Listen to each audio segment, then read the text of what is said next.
Hey everyone, and it looks like we are live now, and I'd like to welcome you all to the Hacktober Friday, to the first ever Hacktober Friday. So I have with me Vishwesh, and probably Vishwesh is the speaker for today. And you can probably Vishwesh, you can share your screen, and then we can take it up.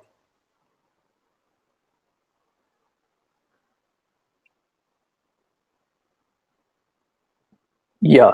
So, like I just said, so this is like we are really glad to give back, to be able to give back at Devfolio, because we started our journey with Git and GitHub just like a couple of years back when we were ourselves in at university, and it has been incredibly rewarding to be involved with the open source community, and that's why we are doing the Devfolio Hacktoberfest 2020.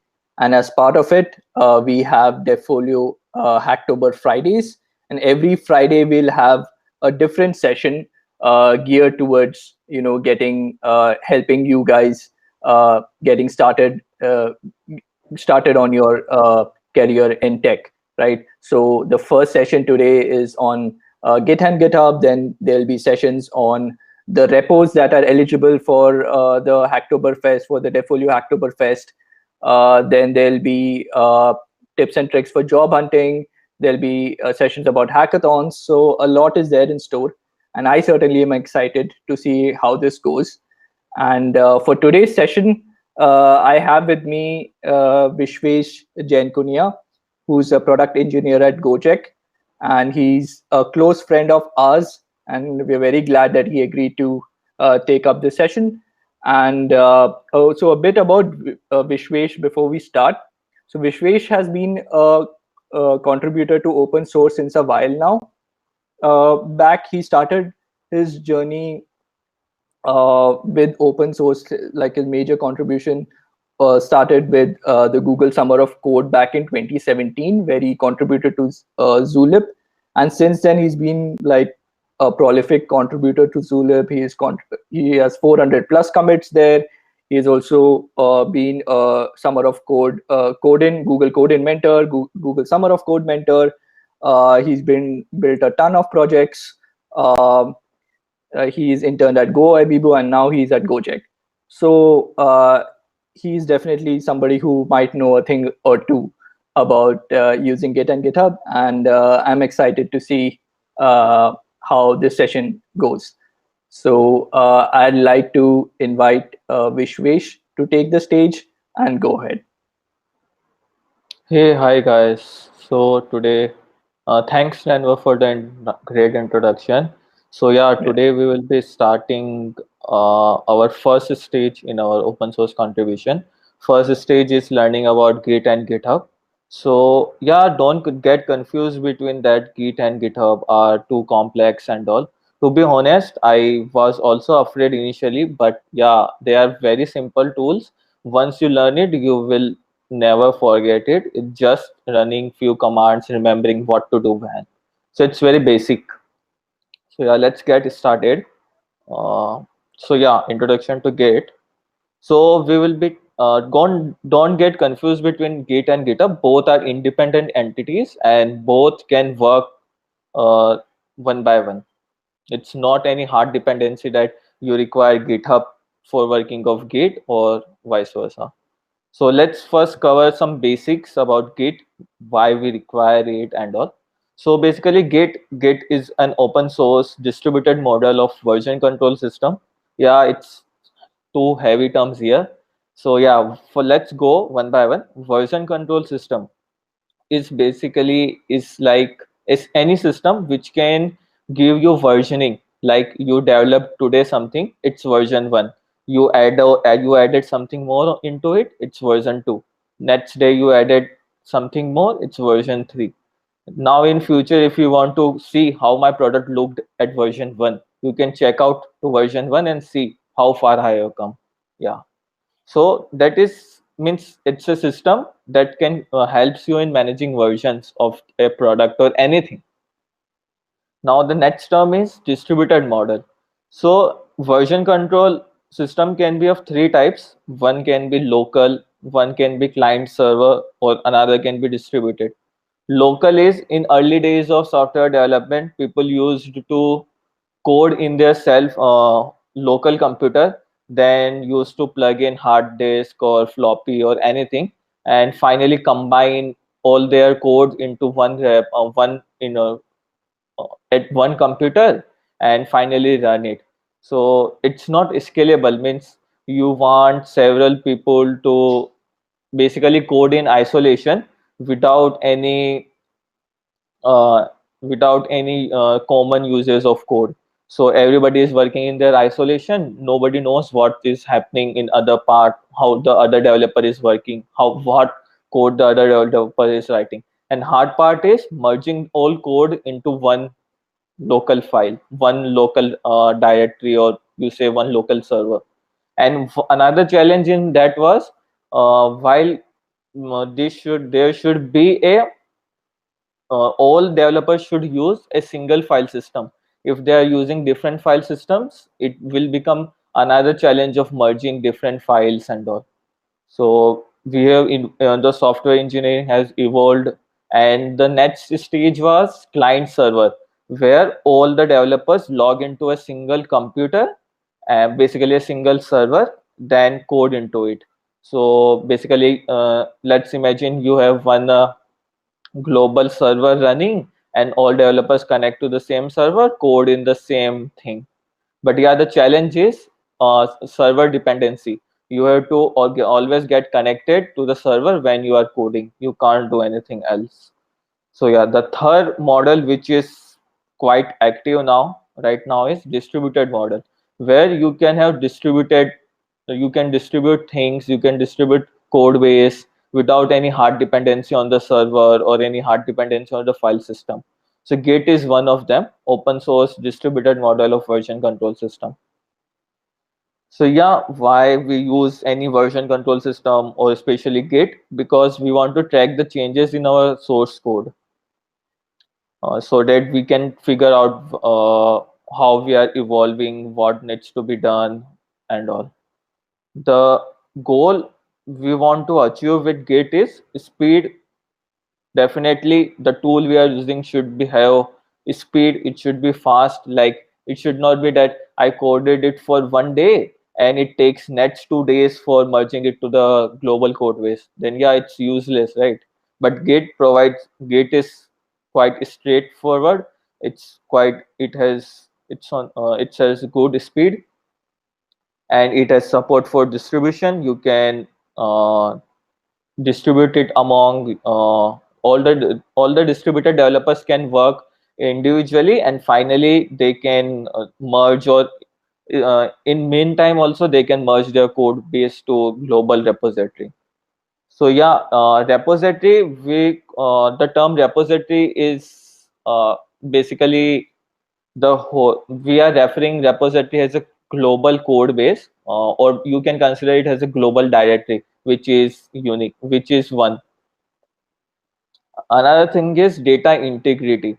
Integrity has few components, like data should not get corrupted, data should not get should be only one source of truth, that if there should be at least one copy which is always correct. So yeah, Git provides all of this. So let's get started. So this session will be mostly about hands-on with Git and GitHub. We will be creating MRPR, doing our first commit, and contributing to open source. Any questions till now before we start hands-on?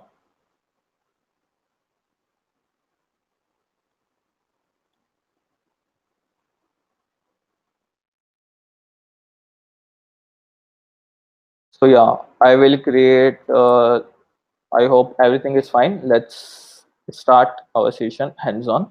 So I will create uh,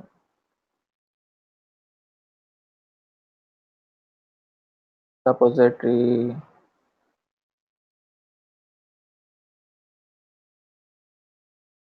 Git test. I will go to Git test. Yeah. So one thing is every Git command runs with is prefixed by git. If you want to run any command, it should start with git, then command arguments and all. So if I will do just git, it lists all the possible options I can run. You can read more about it. And in this session, we will be going through most of them, covering all the basics that you require for your contributions. I will clean this. So if I will try to run any command, it says this is not a Git repository. Your Git is not started yet in this folder. So yeah, Git is for every folder or every code base. Go to your root path of your project. My root path is git test. So go to your root path, then do git int. Yeah, it says initialize empty Git repository, and this is the path. Cool. If I know do git status, it says I am on initial commit. I am on branch master. Let's deep more when we will touch the branch section. So yeah, we have initialized our git repository, and we have nothing to commit. I will do ls. There is nothing. If I'll do ls ltr. So yeah, so how git works is in your root repository, it creates one folder .git. So if you will go to .git, it contains all the its files and all, how objects are there, how information is stored and everything.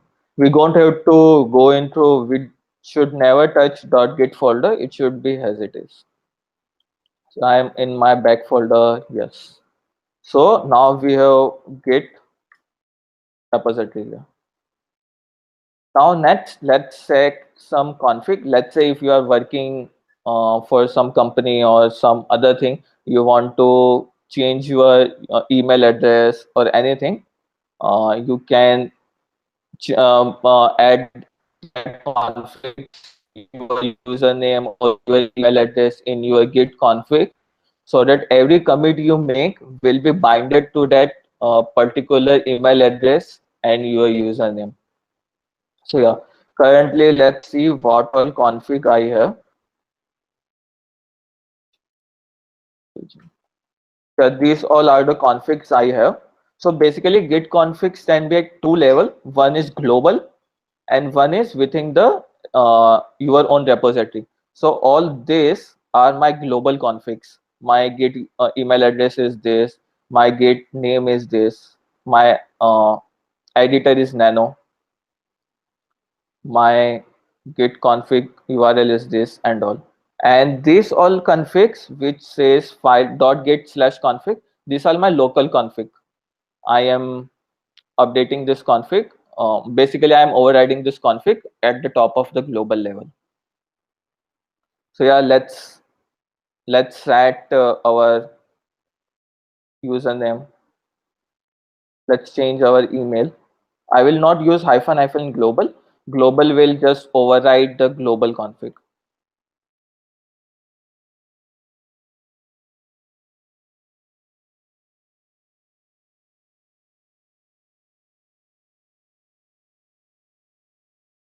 This is done. I will do the same for email as well.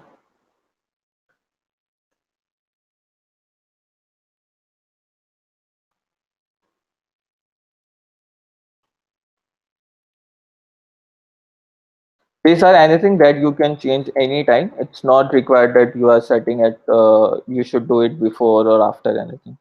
So yeah, so if I will do show origin, you can see in my local repository, these are updated to the values I have set, jnkune@gmail.com, and the username is also updated. Yeah, and these are the globals one. So for this repository, this will be used. So the local configs will take precedence over the global one. So this is about setting up some configs. So yeah, this is 1 minute. Sorry. Yeah. So this is one important thing you should, or any developer should take care of it, is git ignore. So let's say if you are developing Android project or anything, if you are working in web development, you are running some node server or anything, there are few files, few dependencies which are not required, or which are not, uh, few libraries in which you don't code. Like if you are running a web server, basically if you are working with node, then there will be folder named as node modules, which in which you never change anything, you don't do anything. They are just libraries which are used while you are running servers. So all those folders should be kept at git ignore, so that you don't track all those changes. Basically, for any file for which you don't want to track the changes, you can put that file, folder, anything to git ignore. So I don't have nothing. I will just create git ignore file. Yeah, I want anything, any file. Okay, I will add depths folder in my git ignore. And I will create depths folder.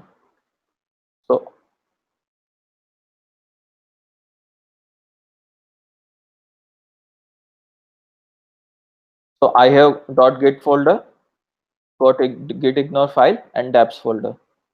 So yeah, we will see how this git ignore is working in later sections.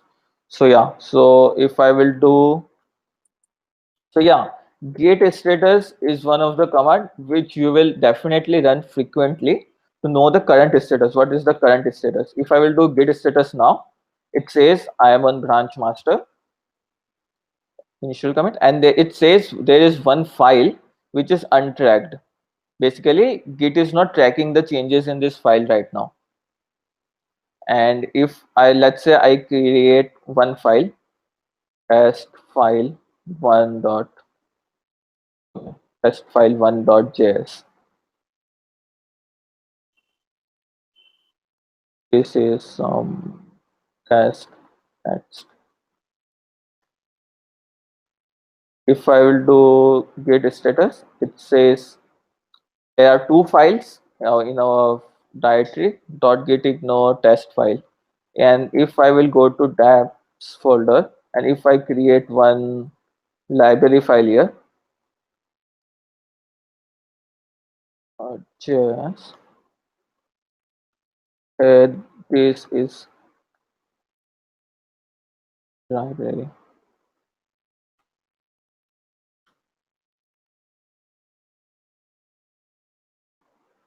So yeah, library file I have created here. Cool.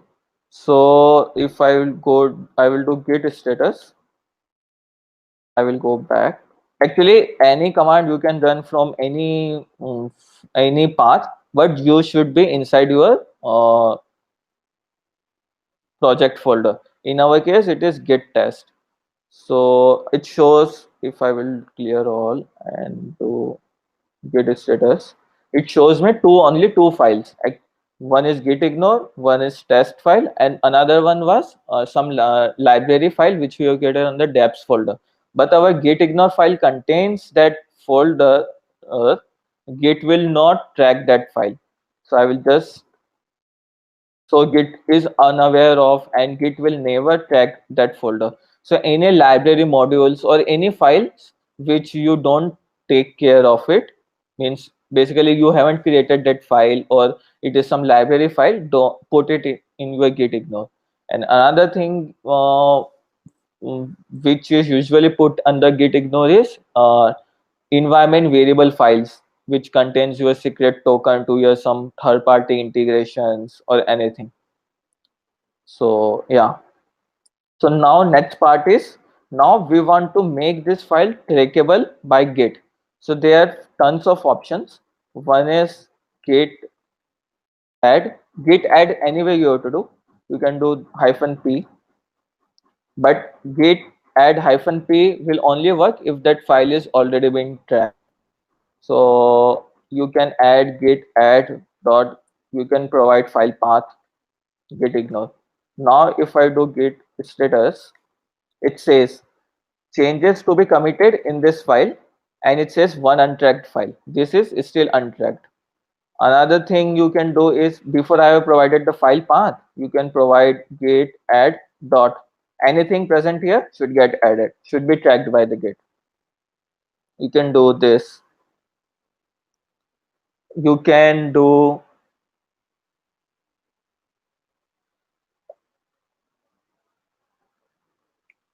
you can do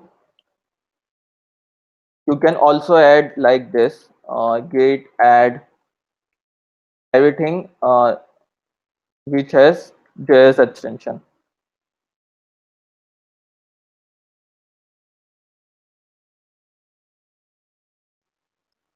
Which has JS extension. So git add, you can provide star.js. Now if you do git status, now if you will do git status, now see all the files which has JS as extension are available here. So now these two files are tracked. Now what we will do is we will learn about, we will test.js. Now I will add some more text to this file. Second type of text. Sorry for the typo.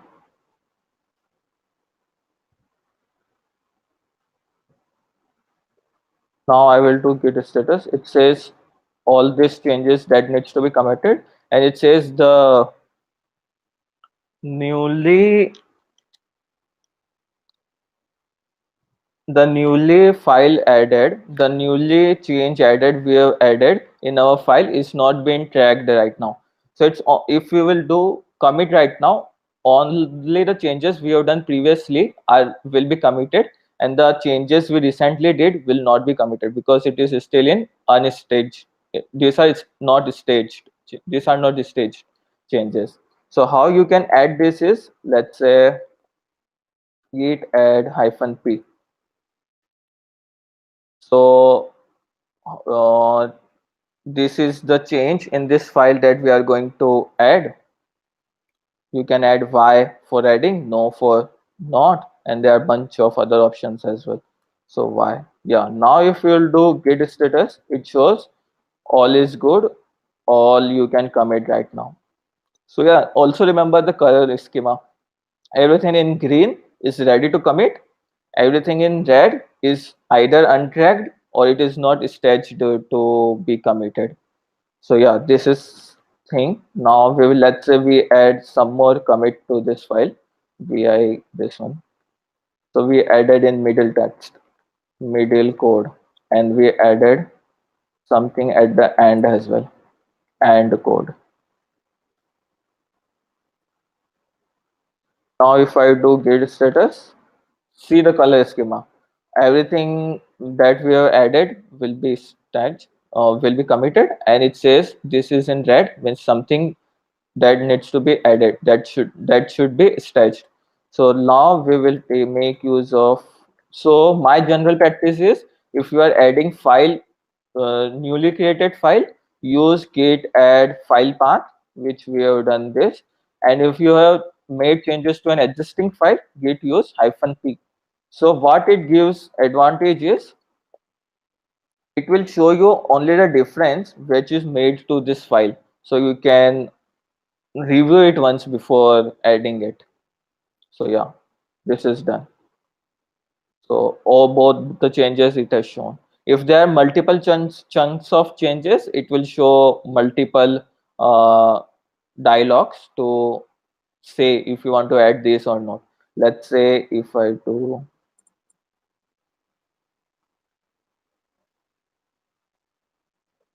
bi task file, I added something here,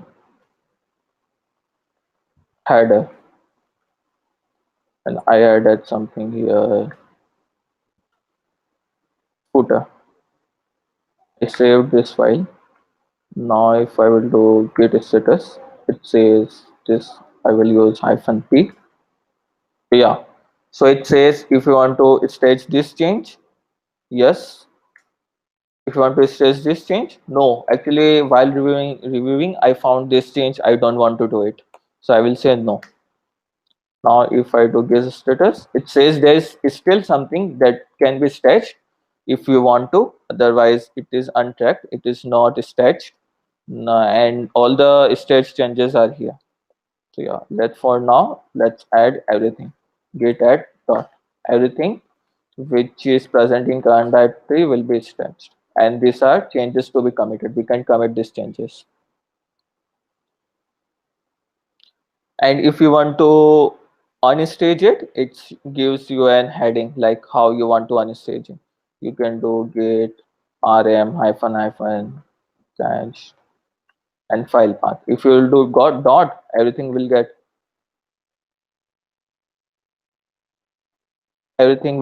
unstaged. For now, let's do test file. So this is file. Now if you look git status, only git ignore is can be committed, other is untracked right now. So let's add this as well. Git status. Yeah, this is how we do. So yeah, next thing is that you will always do is commit. So Hey, hey, basically, yeah, Vishwesh. Hey, Vishwesh. So we were getting a couple of requests for doing a quick summary of the things we have done so far. So probably can we just go through the slides until this slide, and we can just cover what is the purpose of each one of them. sure. We can just do that very quickly. I'll just Yep, this one. So let me yep. okay, so the first thing is that we discussed version control. So the reason for version control is that there might be like there are many collaborators around in a project around the world at different time zones, different point of time. So that is why we use version control, which makes it easy to track changes in code, right? This is right, Vishwish? Yes.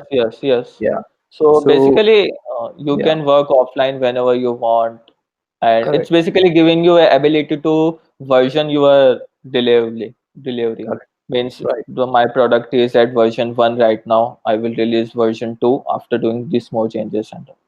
amazing. So we can move to the next slide. And Yeah. so Git init, what is Git init exactly? Git init is basically introducing Git to your repository, basically in your for project. So Okay, that's the this first will command that you're putting allow through. Git. It's the command so that Git can recognize that this is a Git repository and I want to track some changes here. Basically, I want to maintain versions here. Got it, got it. So basically you take a folder and you put Git in it, right? Yes, So yes. then it makes it a Git repository. What is the next one? The Git Uh, config. it's some configs basically based on your profile or based on your environment you are working Right, on. More important configs are your username and your email address. right, right. So that then it knows that which account it needs to be associated Yeah. with, Yes. right? Yes. So I think in the next slide, then you have set in your username and your email. Yes. That's correct. What about your authentication, your password? How does it know? Actually, we don't set our password in our config or anywhere. Mhm. Whenever we push our code to GitHub, it will Mhm. ask our account password and all. All right, got it, got it. So that's how it's done. And the Yeah. next thing is So don't get confused that GitHub and Git are connected or they are tightly bounded to each other. Both are independent entities and both thing can work individually. There is nothing collaboration means there is nothing required. There is no password required for committing and all. When you right, push it to GitHub, your GitHub password is required because you are pushing from your GitHub account. right.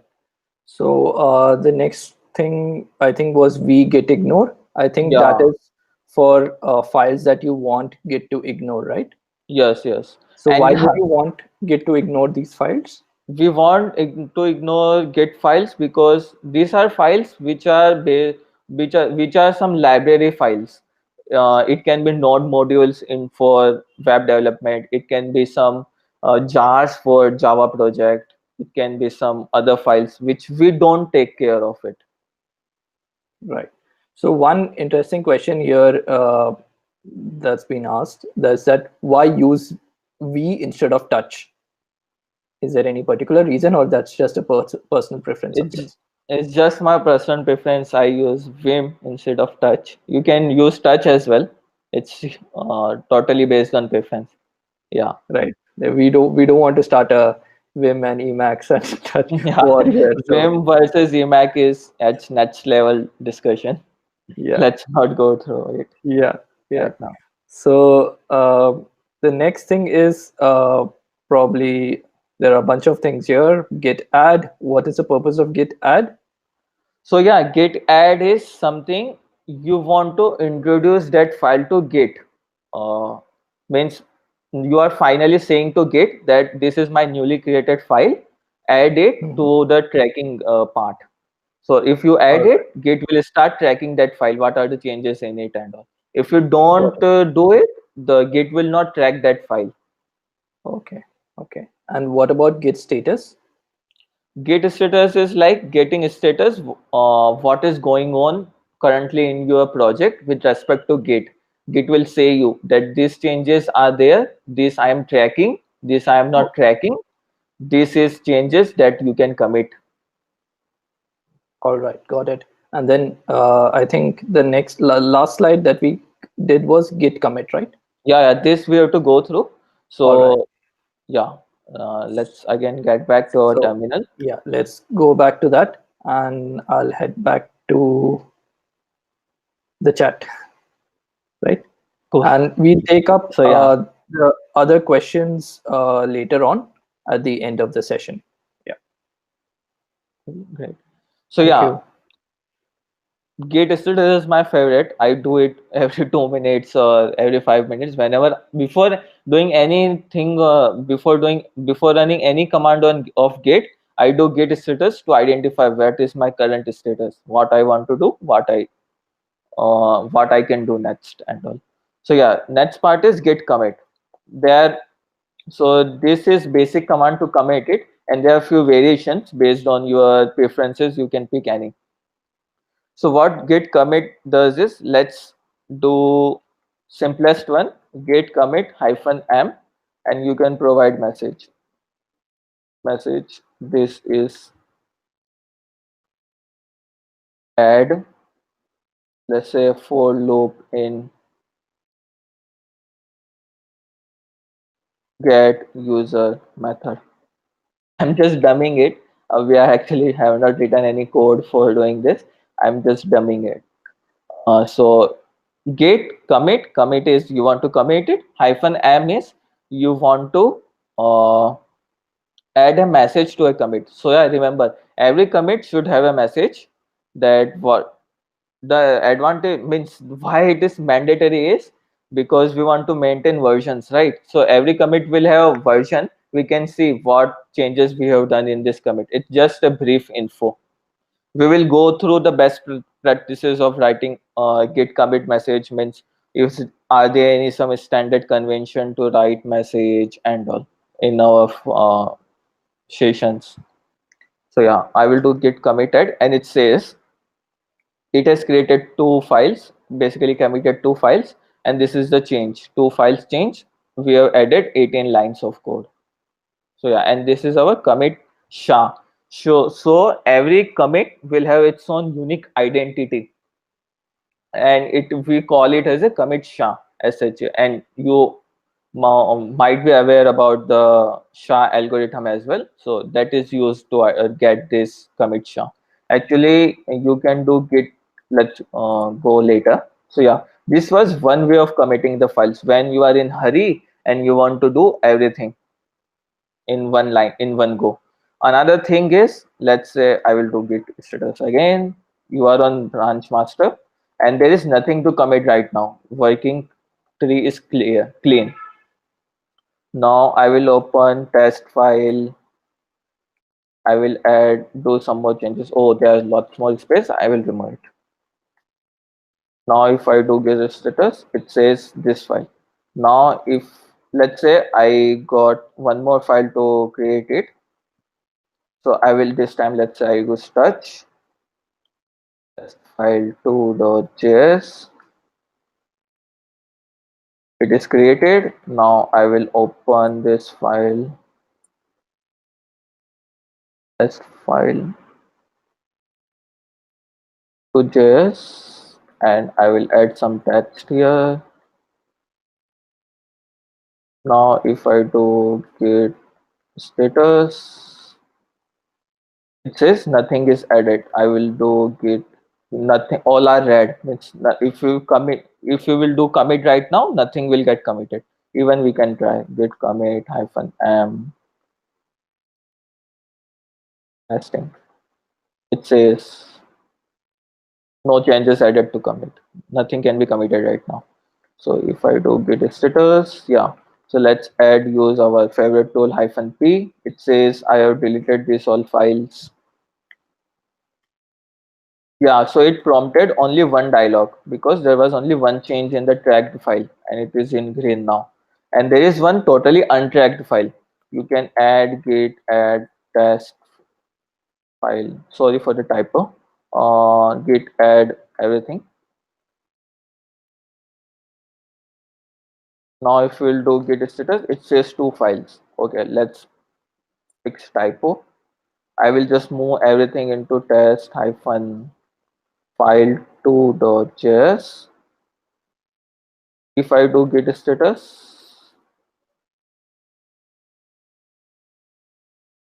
if I do git add, actually whenever you do some changes, a new file is created or anything, git will prompt you to add that new file to the tracking path. So if I do git tus status, it says this file is modified, this file is newly added, new file. Now best part is, let's say if I want to commit only first file, you can do something like this, message adding file 1. Yeah, it says one file is changed, 5 deletion we have did. If I will do git status, new file is still there. I will add this as well, git commit hyphen a, okay, git commit hyphen m file 2. Yeah, so this file is also committed. Cool. This is, now we are at, we don't have anything to commit, we are at again at base position. Now if this is traditional way, or it is the most preferred way of committing and adding files, so that you are reviewing your own code before committing it, before making an mr, or before pushing your code to GitHub, or before making your mentor know that I have written this code. It's basically your own self review, that this is the code that I want to merge it. I want this code to be merged in some code base. If you want to go quite fast, the other way is, let's say I will just open first file, test file.js, do some changes, did some changes. Now if I will do git status, everything is dead. Now you can commit in one shot, git commit hyphen m. M is for message, commit in one shot. In this case, you didn't added that file, you didn't review that changes and anything. You just made the changes in one step, in first step, then you committed that file in another step. So it's just a one step process of committing. If I will do git status, it's fine. This method is not actually preferred in if you while are contributing to some open source, because you might have done tons of changes, but you don't want all of these changes to get merged in your in some repository. So yeah, I would totally suggest, I will totally suggest you to review your changes before making an PR or anything. Yeah, so this is how we commit. Now we have committed it. How I make sure that the history is being maintained or my commit is successful. You can do git log. It says history of whole repo starting that this was my first commit. This is my second commit. This is my third commit. This is my fourth commit. So yeah, and this is the commit hash. If for simplicity, sometimes only 6 character is shown, but yeah, this is the complete hash. And within a Git repository, this will always be a unique. Whatever commits you make, this will automatically unique generated for you. So don't bother anything about it. Just for course reference, you can do git log and see all your commit history. We also refer this as a commit history. Now let's say uh, commit in one shot. After doing a commit, I realized, oh, I have to change the commit message. How can I do it? So we call it as a git commit hyphen hyphen amend. You are basically amending anything. So it prompt me a window, which is my default editor is Nano.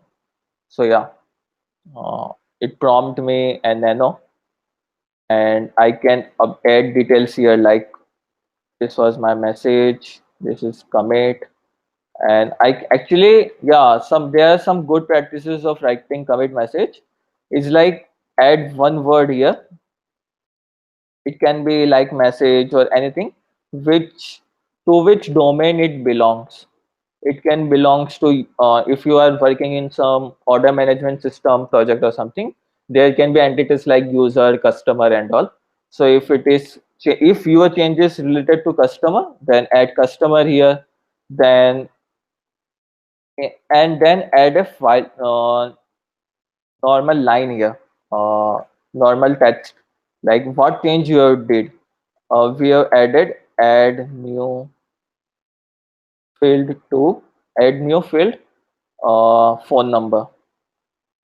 We have added phone number for the customer, added a new field phone number for that customer, and we can add more details here like why we have added this, explanation, explain, and also that this history will be useful when some new developer comes to your team and want to go through that why we have added phone number to customer.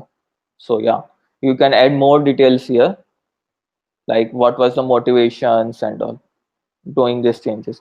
Now after doing a updating the commit message, you can close the editor. It will ask me to save it. Yes, I will save it.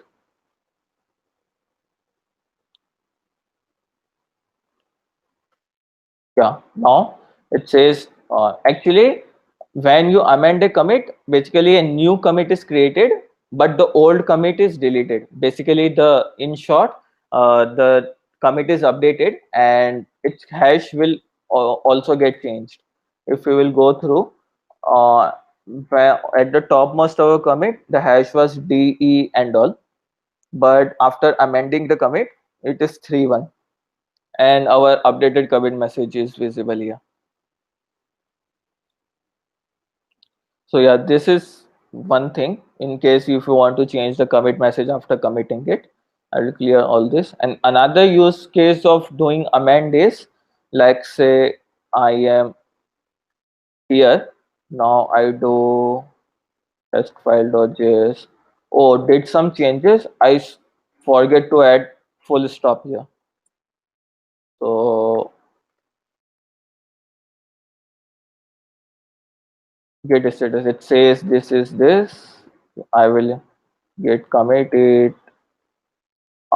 So now what my requirement is the change of adding a dot should get committed in the same commit when we have added the file, because this is one good practice that your commit should always be a foolproof commit. Like there should not be, while you are committing, there should not be any syntax error or anything incomplete in your commit. So one can go back in history to any particular commit and run your project. It should not fail because of some syntax error or something. So yeah, in our case, this change is related to our previous commit. So I want to make this change in I want to amend this change in our previous commit. So what I will do is git hyphen hyphen commit amend, or and I will provide no edit.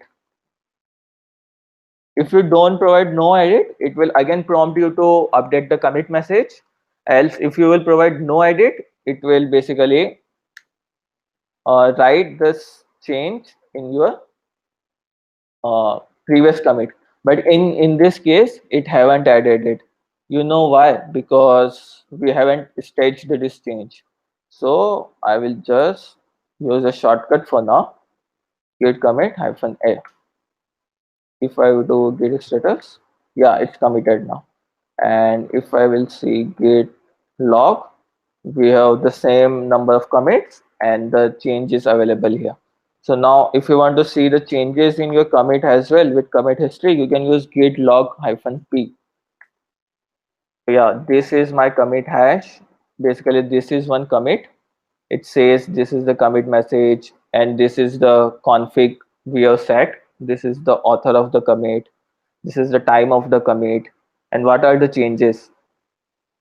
It says everything in green says this is the addition. Everything in the red, it says it is the deletion. So yeah, the change of adding the file and adding the dot is in the same commit because we have amended that commit. So yeah, if you will do enter, you can see basically whole history when this file, when this line was added in the code base. So yeah, let's go move forward. Right. So yeah, git log we have used. There is one more thing is, let's say if I do git log, it says me bunch of things. If I'm only interested in commit messages, I can use git log one line. It only shows short SHA of commit message and your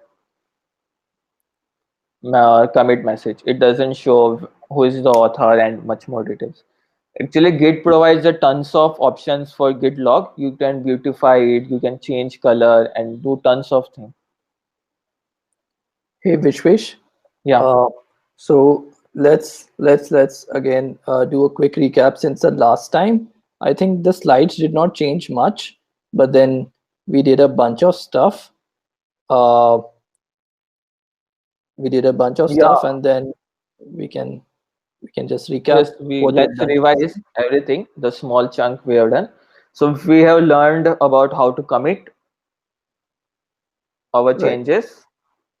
The fastest way of doing committing is git commit hyphen a and provide a message. You can use hyphen m to inline the message, or if you don't use hyphen m, it will open your a default editor in your terminal and you can add commit message there.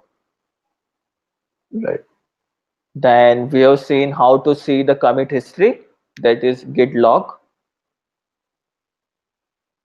Right. Then we have seen how to commit, how to add our existing change, how to add our new changes to the existing commit. You can use hyphen hyphen amend.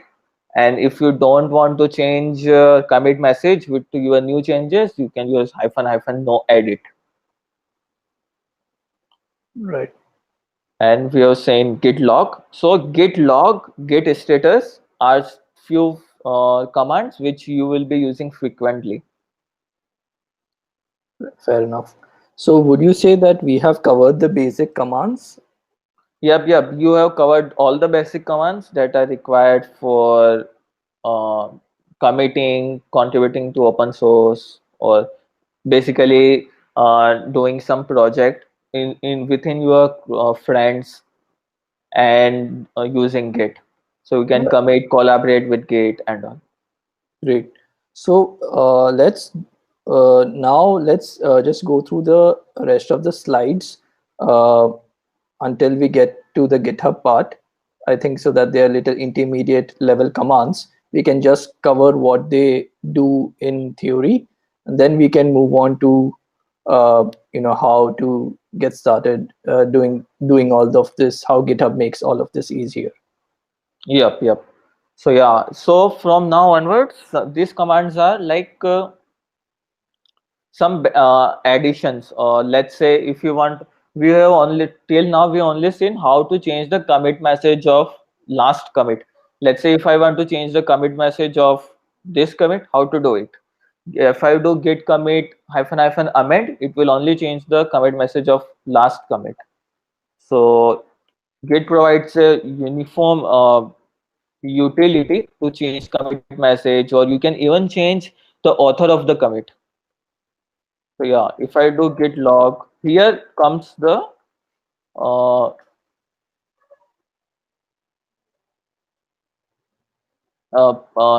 logging part. Means so we will rebase. Rebase means basically rebasing means restarting everything from any particular point.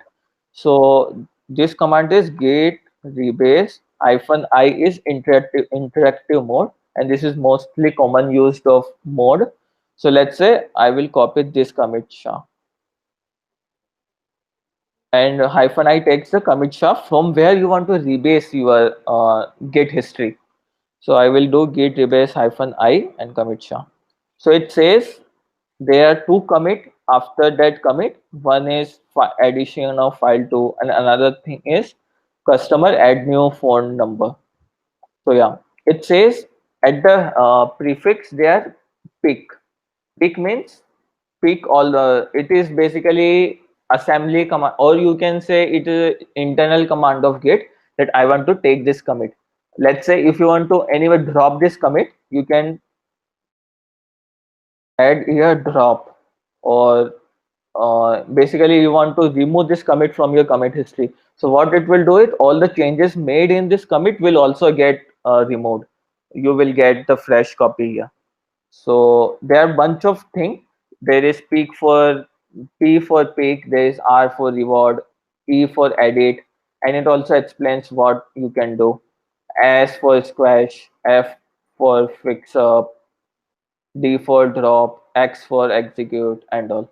So yeah, for now, for our basic, we will only see how to combine any two commits which are in between. So I will just say I will just say pick this commit, and this commit I want to squash, and this commit will get combined to the commit which is listed just above. So Git will pick this commit, the first commit, and Git will squash the second commit into the first commit. So I have to do that I have put an as there. I have updated as there. Now I will save this file.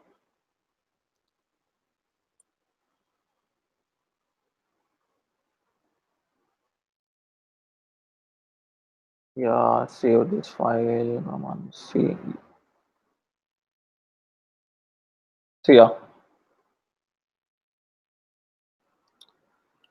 so if you will do git log, you can see only 3 commits now. All this, the last 2 commits are combined.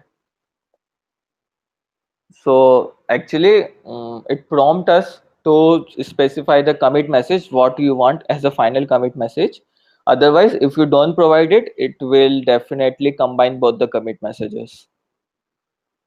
This is one some add-on of Git. When you will get familiar, you will start working on Git, you will likely that you want to change some older commits, you want to combine some commits, you want to drop some commits in between and all.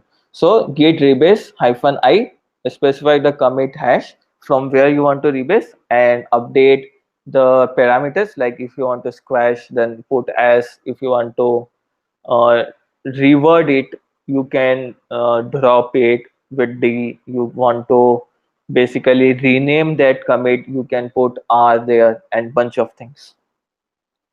This is somewhat complex. So if you are learning Git, just do some practice on git commit, git add and all. Then finally you are familiar with committing and all, jump into rebase one, and you will learn rebase quickly. Means, yeah, it's also not that hard. Yeah, let's see. Git log, we have done. We can only find 3 commits now. Yeah, so now let's say if I will do git status, everything is fine, everything is good. We have committed our repository. Basically, we have completed our project and I have committed everything. Now I want to invite or share my code with my friend. How should I do it? So I will, let's say I will go to GitHub. This is how GitHub looks. Let me zoom in. Let me create new repository here. So yeah, this is interface of creating new repository. So we are using GitHub to manage our Git repositories. It can basically our whole code of project will get transferred to GitHub server, and we can have multiple developers contributing to the same code base using GitHub. Means GitHub is basically the cloud provider in our case, which is connecting to developers remotely. So I am the owner of this repository that I'm have to create. If you want to, I have to create from some template or anything. But yeah, that's are all, you will learn it as you grow. So it requires a project name. So I will do git test. I can provide some description to this. Repo created while git session. If you want to add git, actually we already created git ignore, so we can skip this. If you want to add git readme file, so readme file is basically the standard of git. Means you can create a readme file here in your root project. Let me create it.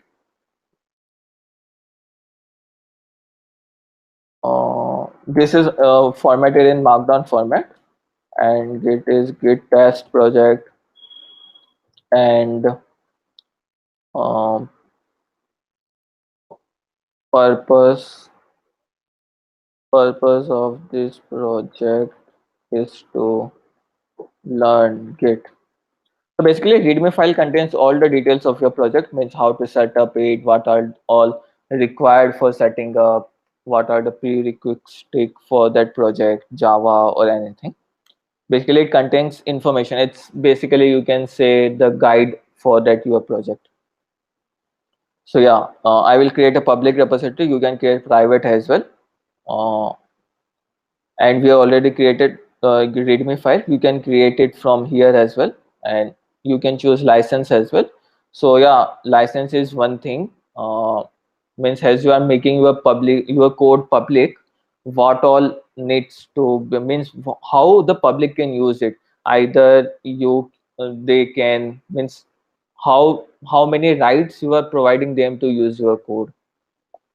You can go learn more about licensing. Yeah, it's there are multiple types of licenses, and I will just create repository. So yeah, git has created a empty repository for me. Nothing, no files currently are there. There is nothing, it is completely empty, and it gives me a URL here. This is the URL of my git repository. So I will just do git remote. Remote means anything remote to our computer. It can be on server, yeah, mostly server, or it can be on your friend's computer or anything. So git remote add. Now these three are standard. Git remote add. Origin is like, means you can specify anything here, but yeah, it should be something that you can remember. This is basically, let me copy again. origin will be name of this remote. Means we can't remember this URL, right? We can't type this URL again and again. We just can remember origin keyword. So yeah, I am adding this URL as the origin. Yeah, we have this file as a readme. I will commit this as well. Git add dot git commit. Yeah, if you do git commit, it will prompt your default editor to add a commit message. In my case, it is Nano. Yeah, so message. I will just say this thing is comes under documentation. So doc add readme. I will save it. Yeah, I have committed this file. Yeah. So git, if you will do after adding remote, you can do read remote minus hyphen v to verify that origin is origin. If you want to fetch something, use this. These are basically git internals. If you will refer origin, git will use this URL to fetch, and git will use the same URL for push as well. So there are two URLs. Git will automatically manage it. You don't have to worry about anything. You just have to just have to add the URL. That is git remote add origin and this. So yeah, if I will do git status, everything is good. Now you finally have to push your code to GitHub. How you can do git push? Git push is standard. Now we want to push to this URL, and we are referring this URL as origin. Origin, yeah, origin. And your head. Head means one thing. I will show what is head. Okay, one line. So it says your head is currently at this commit, and we are also in branch master. We will touch upon branching in some time. So yeah, our head is at the top. Head means wherever currently you are. Head refers to that. So I will do git push origin head. So whatever I am currently push that part to GitHub, and origin contains the URL where we want to push it. So I will do git push origin head.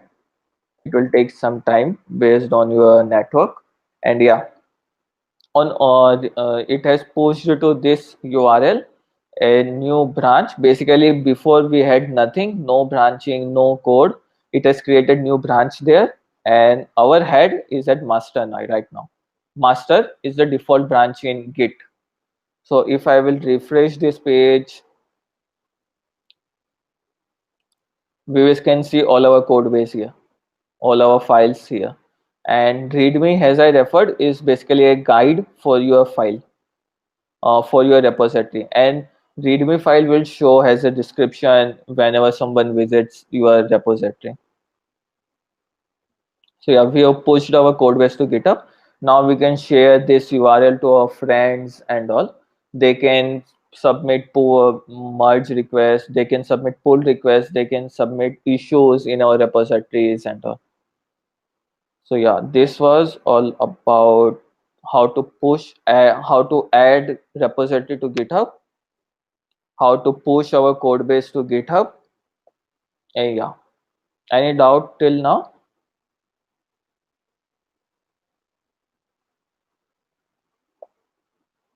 Okay, all looks good. So we can touch on branching a little bit. So yeah, what is use of branching in Git? Let's say you are working on 5 features, and let's say you are working on 5 features, and sometimes you are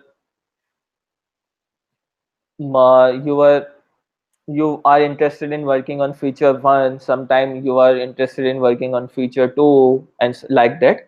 So you can create branch from that. Like it is basically a branching like we have seen in trees, plants and all. There is one stem, and we branch based on time whenever a new branch creates. So for now case, we have all these files. Now if you will do git branch, there is only one branch. Let's say, okay. So I will do git, I will create new branch. How to create new branch is git checkout -b is branch, and and let's say feature 2. Now if I will do git branch, you have two branches. One is master and one other one is feature 2. Let's say if I do git, I will do some changes. I will open vi file.js changes. If I will do changes here, it says git, I will add it, I will comment it, git committed changes. I have done changes in, let's say, order something, add new field in the add new field, and this field is, let's say, order ID.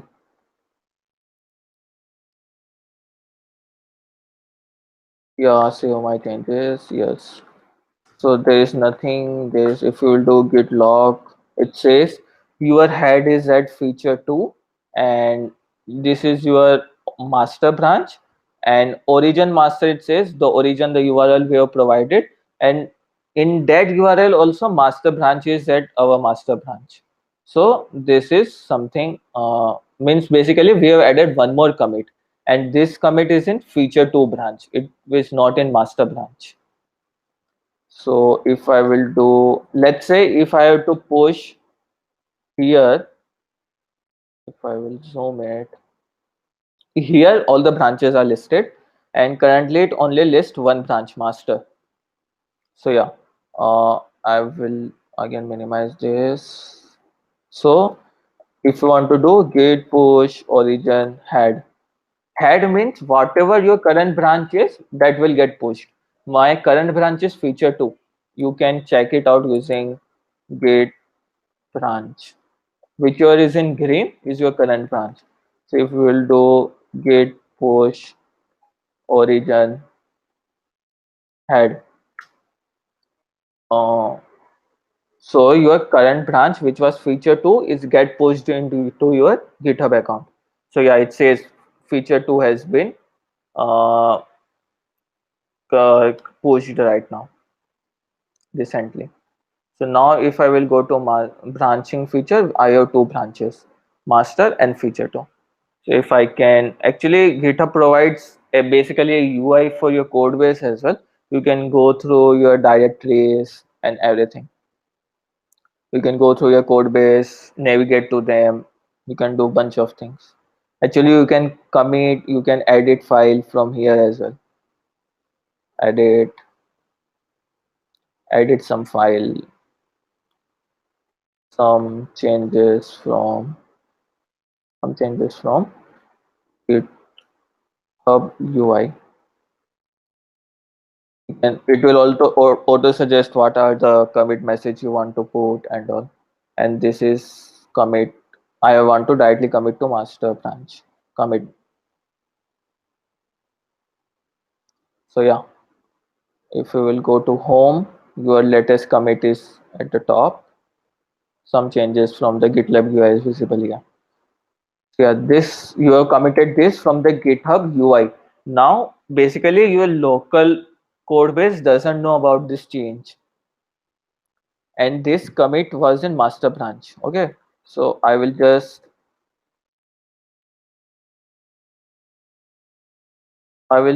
check out to master branch. To check out to any branch, you can do master. Git checkout branch name. If it is any branch you want to create, if it doesn't exist, then use -b. Otherwise, git checkout branch name works. So now I am in master branch. I will do git log one line. Says only I have add readme. I doesn't have update readme commit here. So how to fetch commit from local from remote to our code base, you can do git pull origin master. The git pull origin, the URL from where we want to pull, and the branch name. Yes. Now we have changes.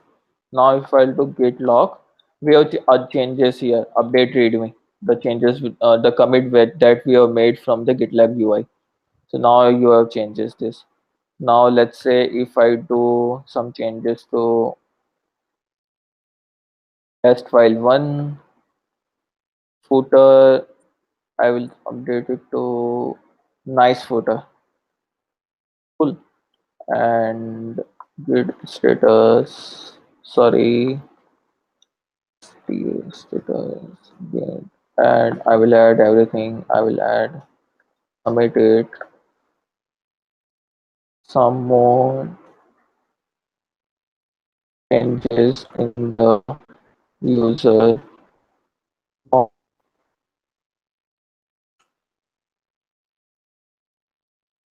This change, if I will do git status, I have nothing to change. One more thing you can do to push your code is git push origin, make origin to where you want to push origin, and you can specify that the branch name. If you specify head, the your automatic your Git will automatically pick your current branch and push to that. Otherwise, you can exclusively provide the branch name. Explicitly provide the branch name. Git push origin master. So yeah, now Hey it has Vishwesh, some more changes. Yeah. let's do a quick recap and then think let's move on to creating pull requests because it's been a while now and we'll need to discuss the best practices as well. Yep. So branching is covered, and I guess we are almost done with it. There's nothing left. Yeah, we can move to that creating the pull request. So just for recapping, we did how we learned how to rebase, how to basically change commit message or how to drop a commit and all. Git log, I think you would have now been fully familiar with Git log. It's basically gives you the commit history. How to push our code base. First, you need to add a remote to it. Then you can push your code base. We have learned about branching. You can create new branch using -b. You can push to that particular branch using specifying that particular branch name. And yeah, now let's move how to create our first contribution in any open source organization. So yeah, for now we will be using the algorithm organization. So I am the maintainer of this organization. So actually this organization was created to basically compile all the algorithms in at one place. So it has tons of algorithms distributed, implemented in almost every language. You can see Python, Java, C, Go, JavaScript, and all. So yeah, I will go to, let's say, JavaScript repository. So it contains all the algorithms. You can learn from it in during your placement season. You can learn it from improving your competitive programming. You can do you can increase your logical reasoning and all. You can basically learn it, or in terms of contributions, we are always looking up for good contributors. So yeah, I can see tons of algorithms here. We have algorithms related to graphs, hashes, max, and all. Yeah, if I we have also algorithm based on trees. So yeah, now let's make our first contribution. So here I can see only one depth first search algorithm, and in tree we can do BFS as well, breadth first search. So yeah, I thought that I will create a contribution which will add that algorithm to this repository. So what is the normal procedure for doing this? Let's create a issue here. I will have gone through issues. In the issue section, I am in creating new issue page where I will add BFS algorithm in the tree folder. So I will say under tree folder. So yeah, and one more thing is, while you are creating issues and be more verbose as you are, means basically issues can be of two type. One is a feature request, basically the one that we are doing right now. We are requesting that there should be BFS algorithm under tree folder. And another thing is, uh, if you are reporting some bug or some issue in the layout, then you can create issue. And while creating a bug or layout issue, please specify more details regarding that issue. That what is the, if possible, add the screenshots, if possible, add the GIF video or whatever you can. This is one thing. And another thing is, if you are creating issue and you would like to work on that, be specify that I would like to work on this, so that the other contributors don't uh, work on it and you get some time to work on it. So yeah, I will submit this issue. Yeah, so I have submitted this issue. Now I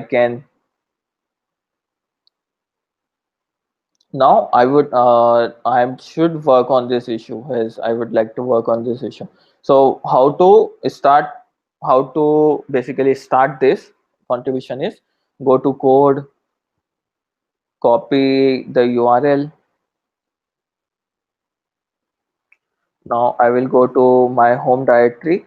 Now here, actually one thing we have to do is, this is a although this is a public repository, but nobody can push to it, right? Because only the maintainers can push directly into it. So what we can do is, we won't have rights to we don't have permissions to directly write into any organization. So how the contribution is done is, we will fork it. Fork means basically replicating whatever is present in this organization to my account, my GitHub account. So it will take some time. So yeah, it says down the see the URL, github.com/jainkunia, my GitHub account, and this is the repository name. So we have this repository in my account. I can do anything with this repository because I am the owner of this repository, because this is actually the fork, not the original one. And it says this branch is even with the algorithm, means there is no difference with the original repository and my fork.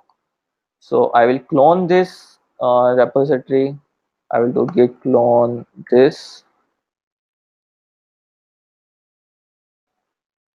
Now if you will see, it has created JavaScript folder here. I will go to JavaScript folder.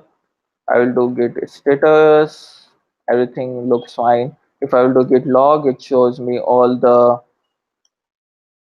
commit histories and all. Yeah. So what we want to do is, we want to go to tree folder, ls graph shots. Yeah, there is tree folder. If we'll do ls, there is only one file. So I will, actually I have already coded the uh, BFS code here. So I will just copy that file from my local machine to here. Where it is, that file?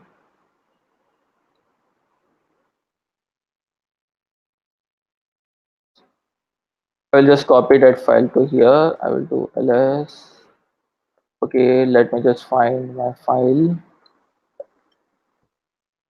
Cd.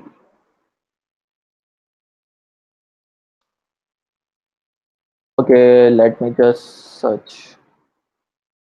Okay, let me just uh, find that file. Let's say I will go to the algorithm where I am. Let's cd JavaScript.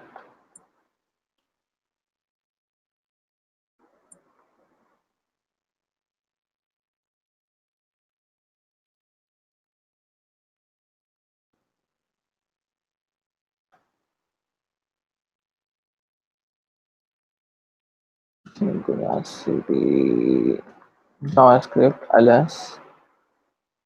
Yeah, so I will go to trees folder ls. I will create one new file bfs breakfast search bfs .js. I will get the code for bfs. Maybe I will Google it just for simplicity. Uh, just saving our time. I will just copy the code.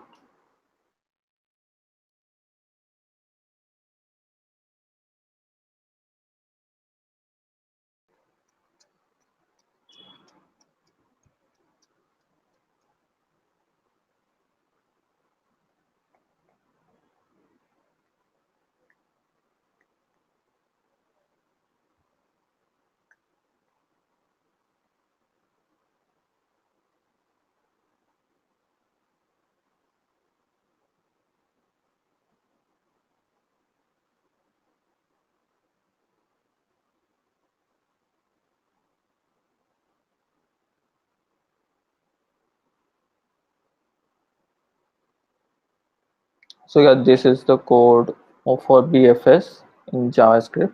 I'll just copy it and I will paste it here. And yeah, I will just do node. I will just verify if this code is working. Yeah, and this code is working. If I will do git status, okay, git, I will just go back to my root directory. This is sorry, git git status. Sorry again, git status. Yeah, so I have two changes. One is this, and I have added new file. So I will just see what are the changes. These are the changes that I don't want to do it. So I will do git status. Yeah. So if there are some changes that you don't want to take it, you can do get checkout this file. Git status. So yeah, the changes you have done by mistake in some other files will get reverted to the original content. So now I only have one changes, that is new file git. I will add it git. Now if I do git status, git commit, I have added this file under tree, add bfs algo github. So yeah, this I will save this file.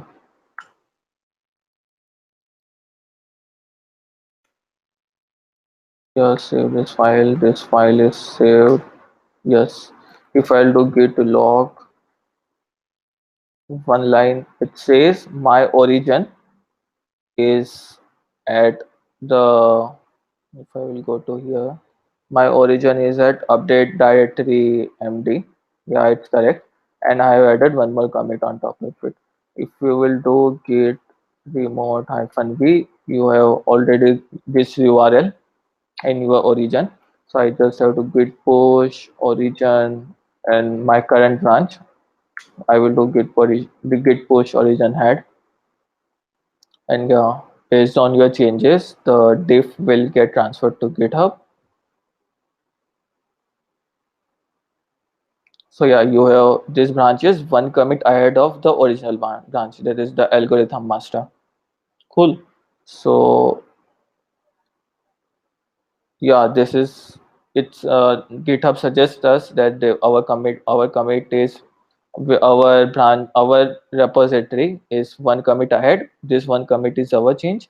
I will just click on pull request, and yeah, you can see all the difference that you are sending to some repository. So these are all the changes. I can do git create pull request.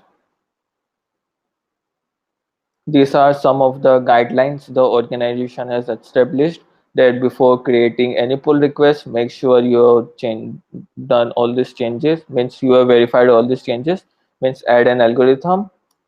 Yes, this is a fix. No documentation changes. No, this is the checklist that I have read about contributing guideline and all. So yeah, remember every organization has uh, algorithm. So every organization has its own guidelines and all. So we are basically in JavaScript repository. So it also states some contribution guideline. We should read about it. We should always follow this, so that maintainers can easily merge our code base. So this states all the things that we need to do before submitting any pull request. So yeah, and just for testing, I'm just keeping this as empty, and you can click on this create pull request. So this pull request is created, and yeah, the maintainers can merge it. Actually, I'm the maintainer, so I'm getting the button to merge this request. Others, anyone with the GitHub account can commit this, that we can use late here. We can actually commit this, can we use let here and all. You can add a single comment here. So this is about how the PRs are get reviewed. If someone has added this, you can add your own reply to it. You can do uh, all things to here. This is a test PR. So we are just commenting that this is a test PR. So other maintainers doesn't get shocked. So yeah, uh,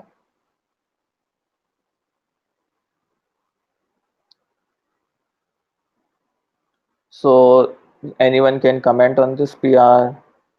We have added this comment. This is a test PR, and all such means you anyone can review your PR. And whenever maintainer will get time, they will review my PR. And if they found some issues, they will review it. They will point out them in code base, or they can leave a comment. Then if someone is asking for some more changes, if some maintainer is asking for changes, we can do it. We can add all those changes here. Then we will again be pushing that code base. Then it will the maintainers will be reviewing it, and the process continues. And finally, our whenever the maintainer feels that this code is perfect, we can merge it. He will click on this button and will merge your changes. So this is all about creating your first MR.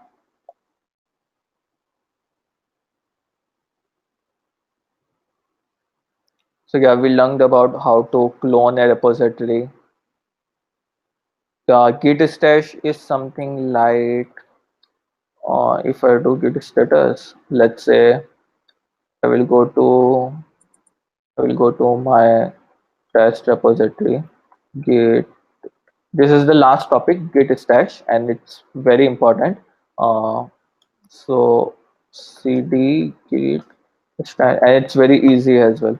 So let's say you are doing some changes.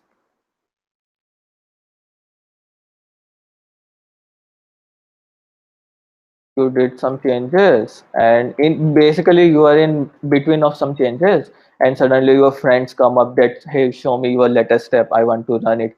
But yeah, in your middle of something, your code won't compile, it might have syntax error and all. So what you can do is git stash.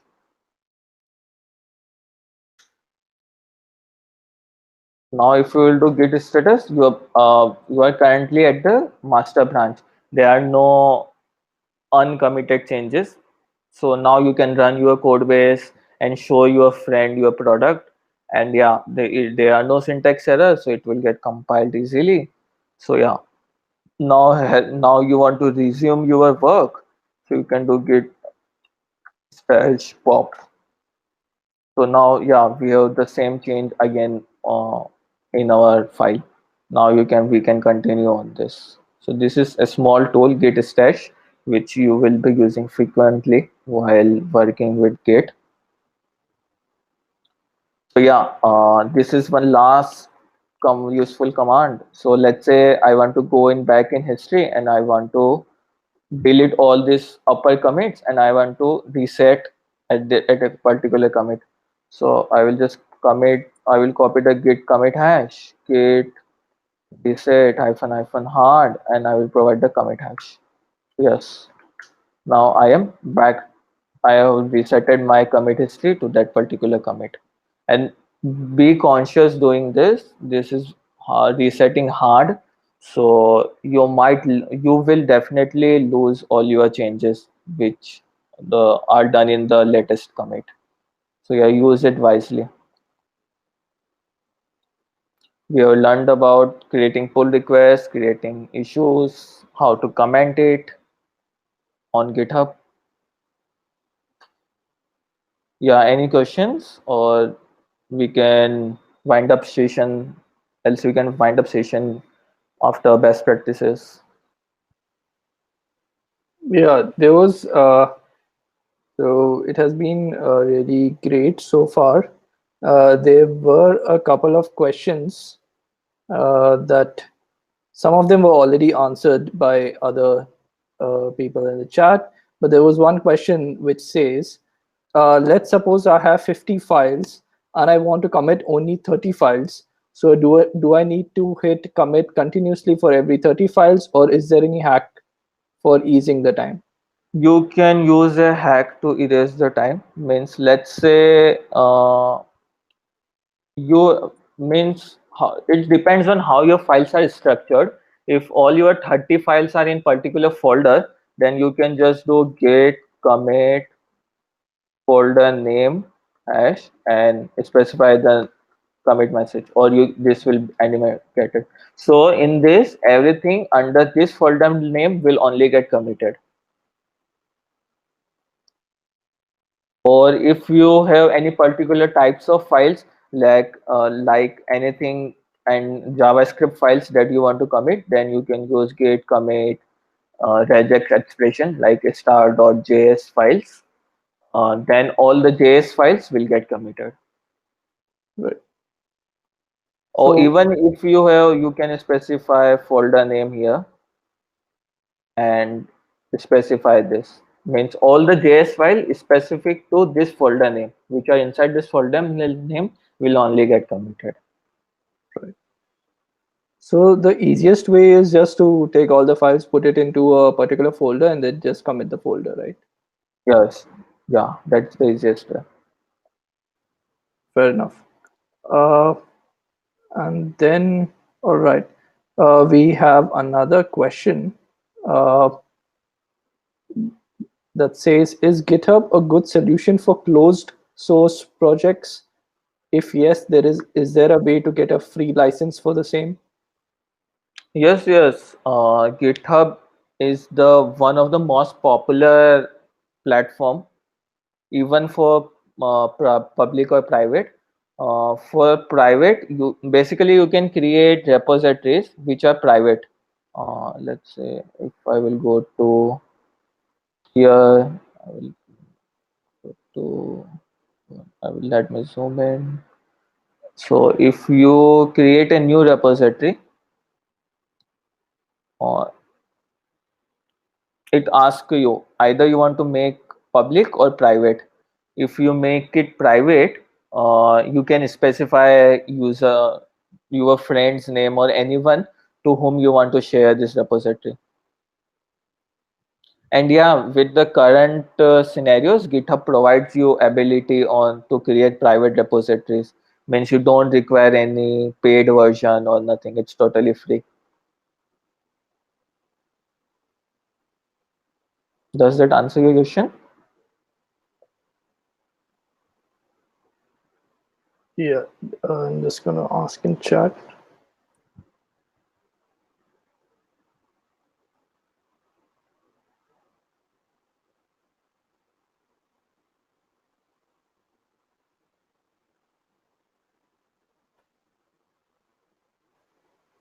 Right. So there's one part of the question that says, is there any way to get a free license for closed source projects? But I don't think there's a license required, right? Yeah, there is no license required. This, I think he is getting confused with this license. This license tells others what they can and can't do with Right. your code. This means you don't require any special license to push your code to GitHub and all. It's totally free. You can do anytime, whenever you want. It's there is only one licensing that specify what others can do with your code. Right. Fair enough. So yeah, it's been amazing so far, and I think let's move on to the best practices. So I'm sure you might have a lot of insights here, uh, like interesting things you Yep, might have yep, done yep. or you might have not done in the past. So would love to hear them. Yep. So best practices are like some of the community standards. Basically, you will eventually gain it as when you do practice on Git and GitHub. So nothing to worry about if you can't follow them from day one. You will definitely gradually gain them as you do, uh, as you grow and as you do more stuff with Git. So let's also take this as an example. For example, I will show my GSOC organization, Zulip. So yeah, who doesn't know about Zulip? Zulip is an open source organization. Yeah, definitely. It is an open source platform.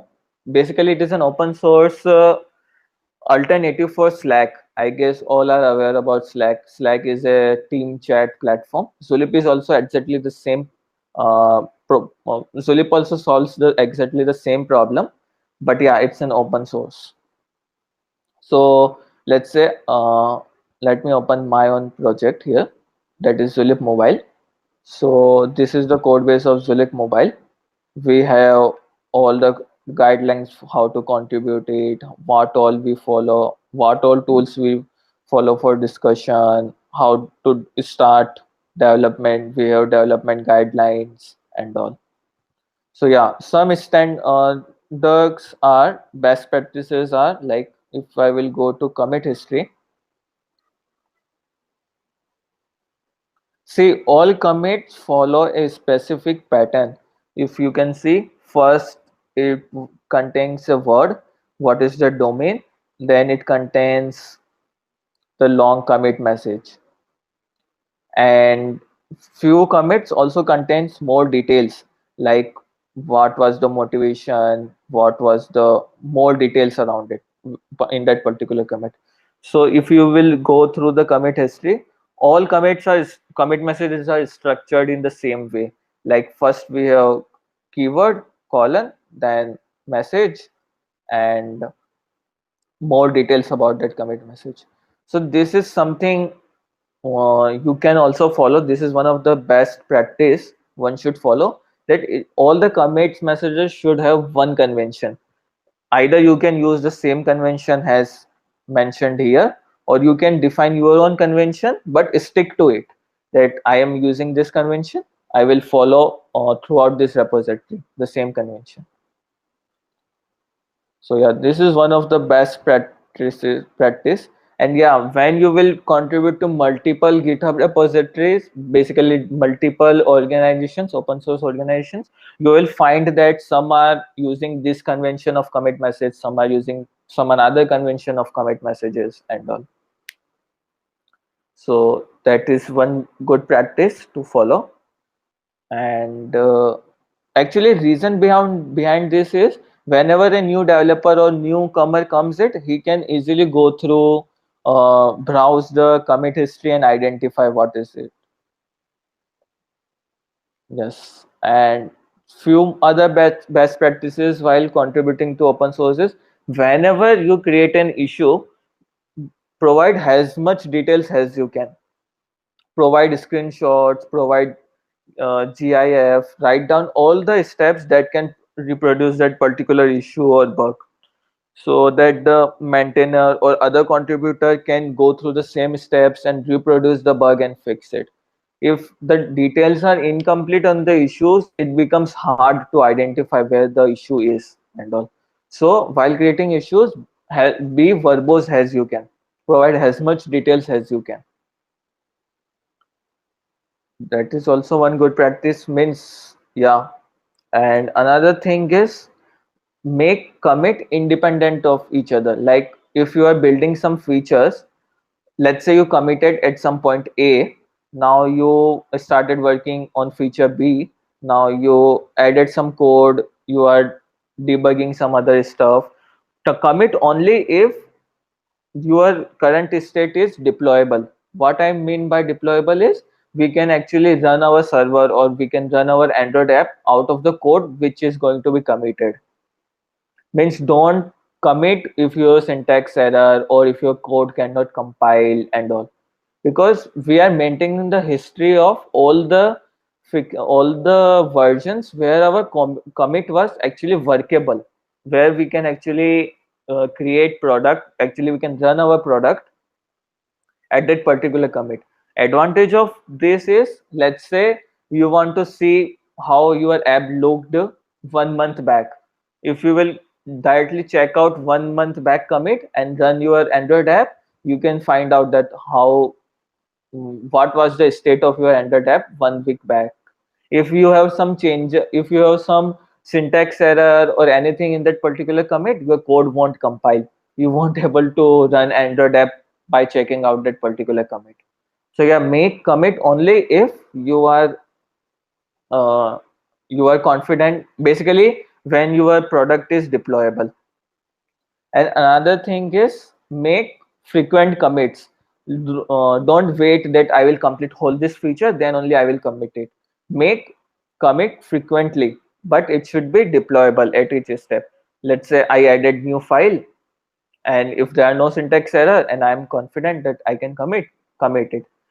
Committing frequently will help you, like uh, collaborating and all. Means you can commit it, push it, the other developer can clone it, he can reuse the same functions that you added in the same file and all. So these are some of the best practices for beginners, uh, which one should follow, from which one should try to follow in first week or at least in first month while using Git. And you will absolutely gain more best practices as you go through. You will browse open source projects and all. Sounds great, Vishwesh.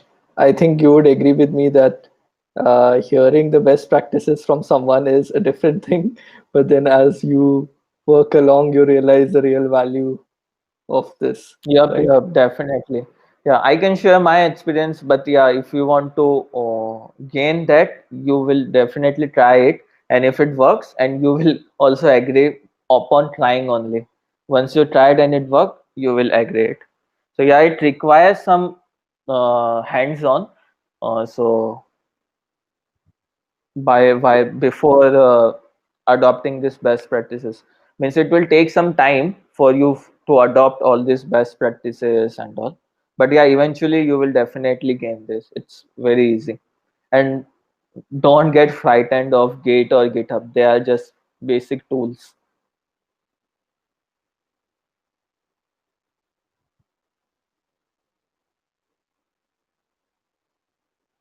Yeah, Vishwesh, I think it's been an amazing session so far, and we are getting some really good feedback in the chat as well.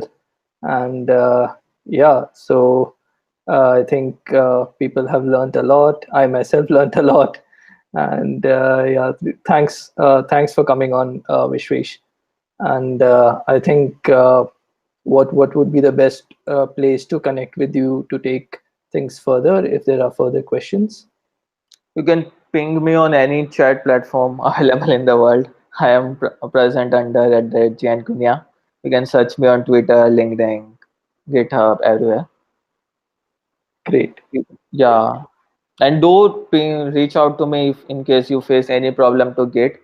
Actually, Git is one of the interesting topic for me. I have written blogs on it and I explore it internals of Git in my free time and all. Do reach out to me. It's very easy and you will definitely learn Git.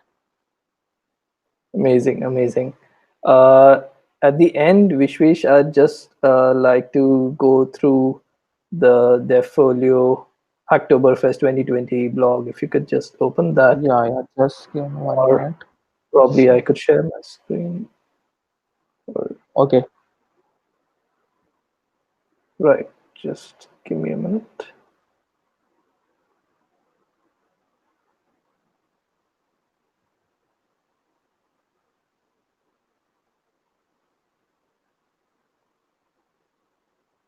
So I hope you're able to see my screen. Yes. Yeah. So are you able to see the blog? Yes, yes. Yeah. So this time round, like I said earlier, we are glad to have celebrate Hacktoberfest at Devfolio, and we had a great run last time. A lot of a lot of contributions made, and so this time, what you need to do is you need to visit any of these four GitHub repositories. Uh, like there's React OTP input, the React copy mail to, uh, there's a Chrome extension called Scroll, there's a Gatsby starter, and you can just go there, explore the repos, understand what kind of issues there are, where you can contribute, and then you can go ahead and make a meaningful contribution. And once you do that, you need to fill in a quick form that's there, that's linked here, and mention the contributions that I've done. You have to do that before 1st November. And then, of course, you just need to wait for a bit and like cross your fingers that four of your pull requests get merged. And once that is done, yeah, we'll reach out and ship you guys some swag, right? So each one of the eligible contributions, so for every four of your pull requests that get merged, you'll definitely be getting some cool swag. And the top 50 contributors would be getting t-shirts as well. You can see the t-shirt that I'm wearing. I think it's, can you see this t-shirt that I'm wearing? Or Yeah, yeah, we can see it. yeah, so this is a Never Stop Building t-shirt. So you can score this t-shirt. And yeah, we're looking forward to that. And then yeah, we also have more October Fridays like this going on. And today was the first one. Next, we have a deep dive into, not a deep dive, but at least an overview of all the Hacktoberfest repos and the opportunities to contribute. Then we have a session on finding your niche, which is very important. Uh, so we believe like you would be at your best if you decide to focus on one particular set of technologies. Uh, then on 23rd, we have some tips and tricks to applying to jobs, which is certainly very important. And we have a lot of insights there. Especially we did a massive hiring drive recently, so yeah, so we have a lot to share there. Then we'll definitely move on to hackathons, and we believe the best place for hackathons is Devfolio. You can check that out there, and you can subscribe to the calendar here. And most definitely do join the Devfolio community group on Telegram, and you can shoot away your questions here. I think Vishwesh will also be there. Can also join in, and then we'll all can learn and grow together. So I'm certainly excited to see all your PRs and all the progress you make this Oktoberfest. And here's wishing you the best of luck.